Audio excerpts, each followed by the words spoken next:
Hey everyone, welcome to today's video. Today we are going to be doing May speed reviews, and if I seem out of practice, it is because I am. We just got back from our trip to Switzerland. If you are interested in seeing our trip, I am planning on putting all of the stories that I uploaded over the days when we were there and highlighting them on my Instagram profile, so please feel free to go over to Instagram and follow me there. I'm going to try and pretend as if it's not going to take me 5 hours to figure out how to highlight those videos. We will see how long it'll take. I will put those there so that you can reference them. It was a fantastic trip, but happy to be back and happy to talk to you about a couple of products that I have tried all through May. So the first product that we are going to be talking about today is the NudeStix Tinted Cover Foundation in the shade Nude 4. So just a quick description of this. It's supposed to get real skin with a natural tint that evens skin tone, builds coverage, moisturizes, and treats to protect the skin. This is an okay tinted moisturizer. So from a coverage perspective, I don't even really think that it's not a foundation, okay? They call it a tinted cover foundation. It's not really like a true foundation. I consider this much more in like the tinted moisturizer realm. It does fine for what it is, but it's not one of those products where right off the bat I was like, oh my god, I'm so impressed with this that I have to buy it again. It was one of those things where it was just like, I have other products that impressed me more. If you watched my April speed reviews, I talked about the Yensa Super Serum Silk Foundation. This one just impressed me way more. I felt like my skin was so much better after I wore this for the day.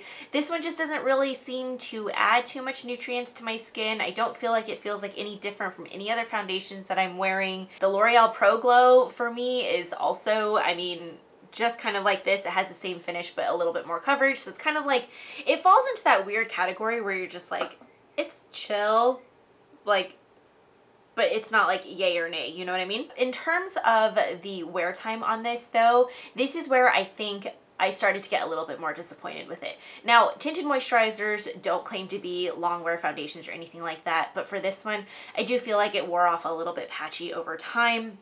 And for me, I just felt eh. And if I didn't set this down with powder, it was like a no-go. Those are my thoughts on the NudeStix Tinted Moisturizer. I don't think that NudeStix is well known for this product per se. I think they are much more well known for the next products that we are going to talk about, which is their cream, basically like cream blushes. So this is the NudeStix Nudies Bloom All Over Face Dewy Color in the color Sweet Cheeks, and it is what I currently have as a blush on my cheeks. This is a pretty good cream blush. First of all, I do really like the color. It's very, very summer, like glowy, bright, and so I do really like this.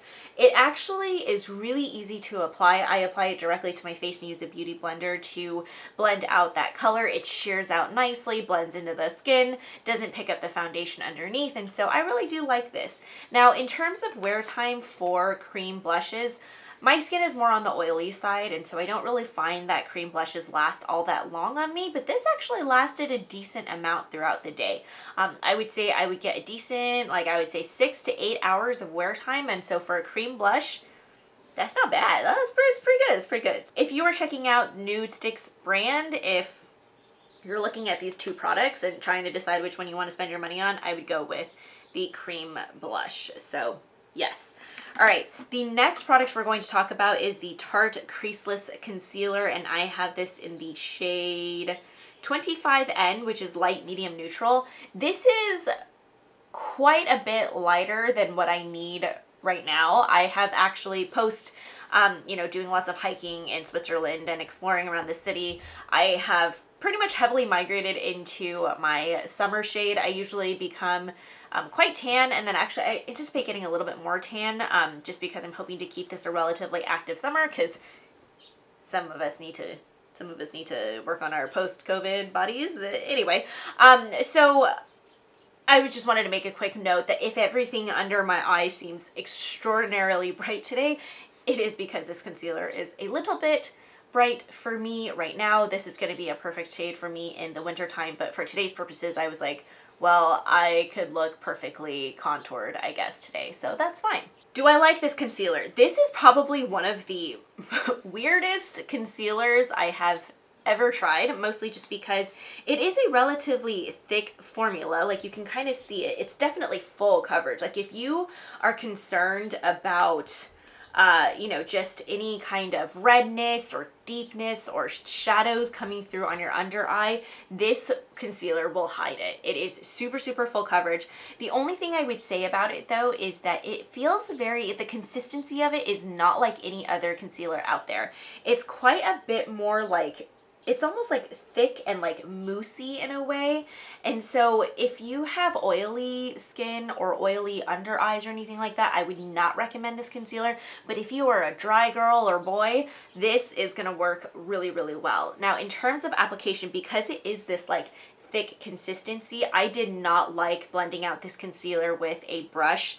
I just felt like it looked kind of heavy and kind of cakey under my eyes. This is definitely one of those concealers where a little bit goes a long way. So I would say if you purchase this concealer, which I do like, by the way, I would recommend just using a beauty blender to definitely blend that out. I think that was the way that I got the best performance. And then for me, because I am definitely more on the oily side, as you can tell as my skin glistens in this newly summer temperatures, I definitely needed to set this down with a light layer of powder just to make sure that it didn't move around throughout the day. But once I set it down, actually, this is really, really nice. I mean, my under eyes looks pretty good, right? Like, I'm actually considering purchasing this in the summer shade, like an appropriate summer shade for me, just so I can continue to use this throughout the year. So yeah, really liked it. All right, the final product, well, maybe final product. I have one that I kind of want to sneak in, but it doesn't really count as like a full May wear test. But anyway, this is the TYS Beauty Lip Plumper in the shade, I don't know if it has a shade. I think it might just be like clear. Actually, oh wait, I still have the box. Hang on, let me see here. There's no shade.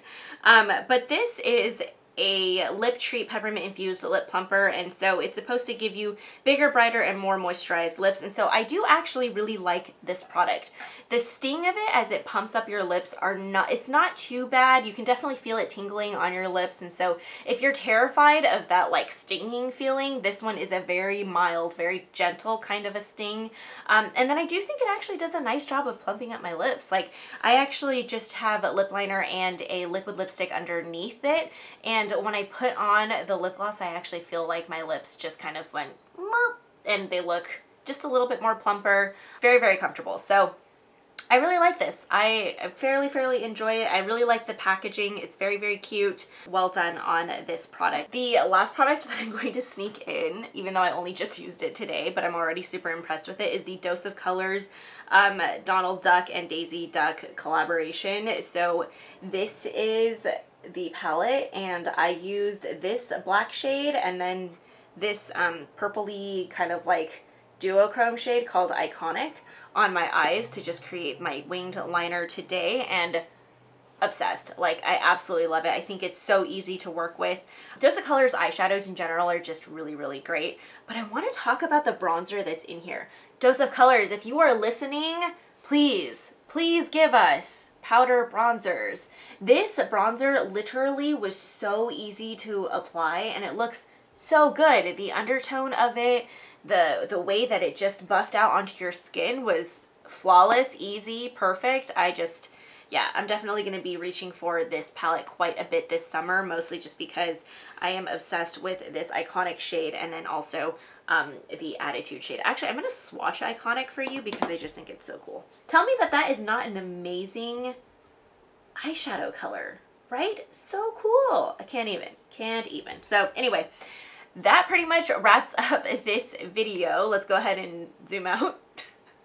Thank you guys so much for watching. Hope you enjoyed today's speed reviews for the month of May. I would definitely say that some of the products were pretty good. Some of them were a little bit more of a miss, I guess you could say, but for the most part, not too bad. So yeah, hope you guys enjoyed watching. If you liked this video, please feel free to subscribe to our channel and like this video, and I will see you guys next week. Thanks again for watching. Bye. But really nice. Plumper's still good.